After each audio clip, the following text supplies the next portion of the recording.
जामिया मुझे शाम को लेने आ रहे हैं।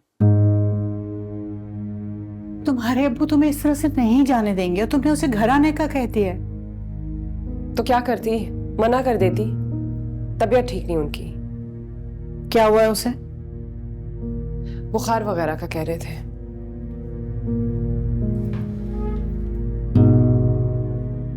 देखो बेटा, तुम्हारे अब्बा नहीं तुम्हें जाने देंगे इस तरह से, और उनसे पूछे बगैर मैं तुम्हें जाने दे नहीं सकती।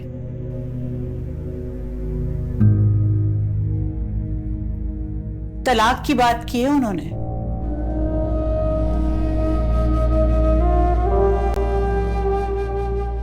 अम्मी, ये बहुत बड़ा फैसला है और मैं इस तरह नहीं कर सकती। आप लोग अगर तलाक कराना चाहते हैं तो ठीक है, ये फैसला भी आप लोग खुद कर लें, जिस तरह मेरी शादी का भी फैसला आप लोगों ने खुद कर लिया था। मुझसे ना पूछें।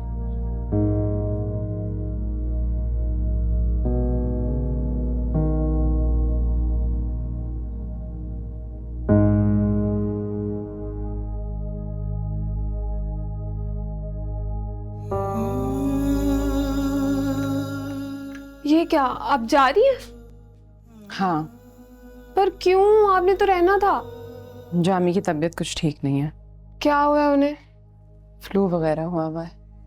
तो फ्लू के लिए आप जाएंगी? उन्हें कहें कोई दवाई ले ले।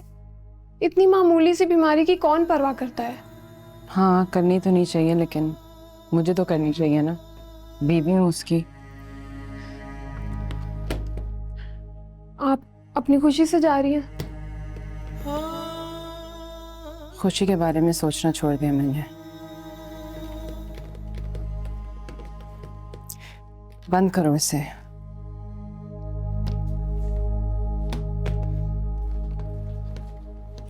जब मैंने मना किया था कि ज़ेबा वापस नहीं जाएगी, तो फिर क्यों आ रहा है जामी यहाँ पे?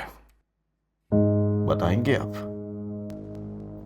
दामाद है वो, जब तक दामाद रहेगा उसे घर में आने से रोक तो नहीं सकते ना आप। क्यों नहीं रोक सकते? ये मेरा घर है, उसका तो नहीं है। मर्जी तो ज़ेबा की है। ज़ेबा की क्या मर्जी होगी? उसने कहा होगा, ज़ेबा ने मान लिया होगा। हाँ, तुम चली अपने दामाद के लिए खाने पकाने। लड़ाई झगड़े तो हो ही जाते हैं, लेकिन दामादों की इज्जत तो करनी पड़ती है ना। जब वो दामाद नहीं रहेगा तो नहीं पकाऊंगी खाने। ठीक है, तो फिर आज आने दो उसे, बात होगी उससे।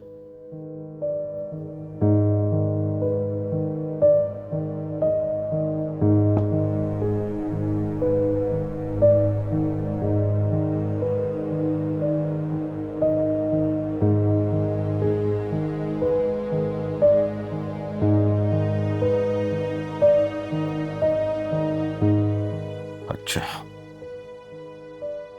तो ये तुम्हारा फैसला है? ठीक है, ठीक है ज़ेबा, अगर ये तुम्हारा फैसला है तब भी आज जामी के साथ बात होगी मेरी।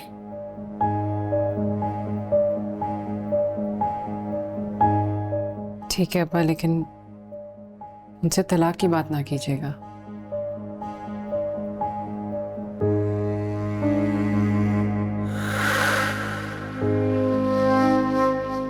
अंकल, दरअसल ज़ेबा और आंटी को कुछ गलतफहमी हुई है। वो लड़की हमारे हमसाए में रहती है और वहां आइसक्रीम पार्लर में वो आइसक्रीम खा रही थी। मैं अब्बा जी के लिए वहां आइसक्रीम लेने गया तो उसने मुझे वहां देखा और कहा कि घर छोड़ दो। उसके अब्बा और मेरे अब्बा सालों से दोस्त हैं, बचपन से हमारा घर में आना जाना है। बस इसी वजह से मैंने उसे हाँ कर दी, वरना और कोई दूसरी बात नहीं है। और आइंदा ऐसा कुछ नहीं होगा। और जाहिर है कि मैं समझता हूं कि मुझे शायद ऐसा नहीं करना चाहिए था। जमशेद, तुम करते क्या हो?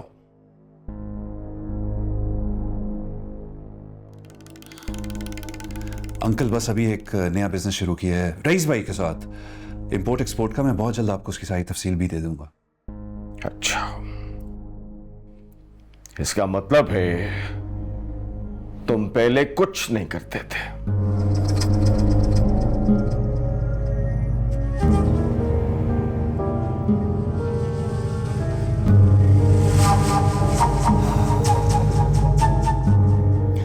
अंकल ऐसा कुछ नहीं है, मैं करता था, बिल्कुल करता था। बस वो अब्बा जी की तबीयत की वजह से बिजनेस संभल नहीं सका, उसको खत्म करना पड़ा मुझे।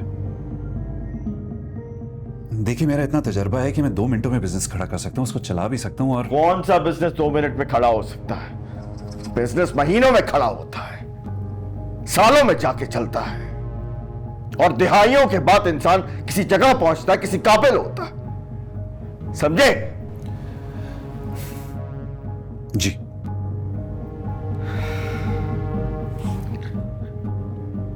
और याद रखना, मैं आज पहली और आखिरी बार अपनी बेटी को तुम्हारे साथ भेज रहा हूं।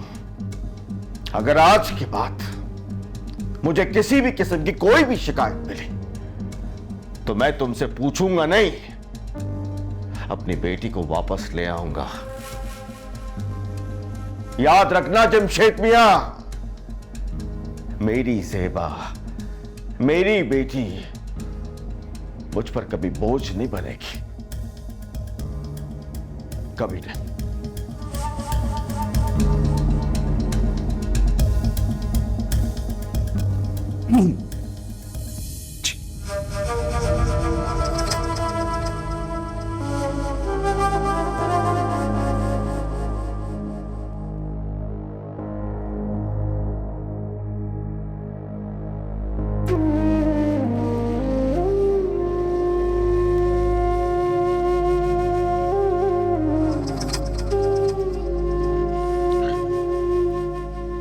आपका पर्स कभी पैसों से खाली नहीं होना चाहिए। ये रखो। नहीं अब्बा, ये क्या कर रहे हैं? मैं कह रहा हूं ना, अब्बा मुझे इसकी जरूरत नहीं। आप ये तुम्हारा हक है और मेरा फर्ज, मुझे मेरा फर्ज अदा करने से मत रोको। देखो सेब,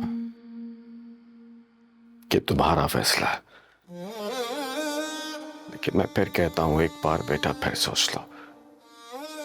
मुझे नहीं लगता कि वो शख्स कभी बदलेगा, और अगर वो कभी बदल भी गया ना, तो मुझे लगेगा कि मेरे अल्लाह को मेरी कोई नेकी अच्छी लग गई है। सोच लो बेटा, एक बार फिर सोच लो।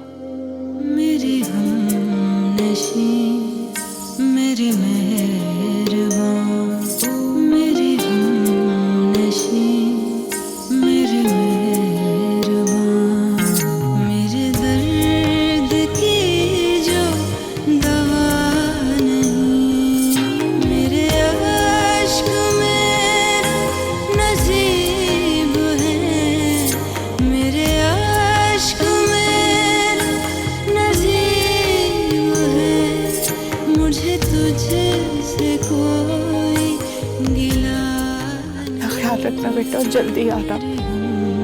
नशी, मेरे मेहरबान। अब्बा मुआवजे भी तो होते हैं ना। बेटा, जिस शख्स में, जिस मर्द में कफालत करने की एहलियत ही ना हो, उनके लिए मुझसे नहीं हुआ करते। नहीं।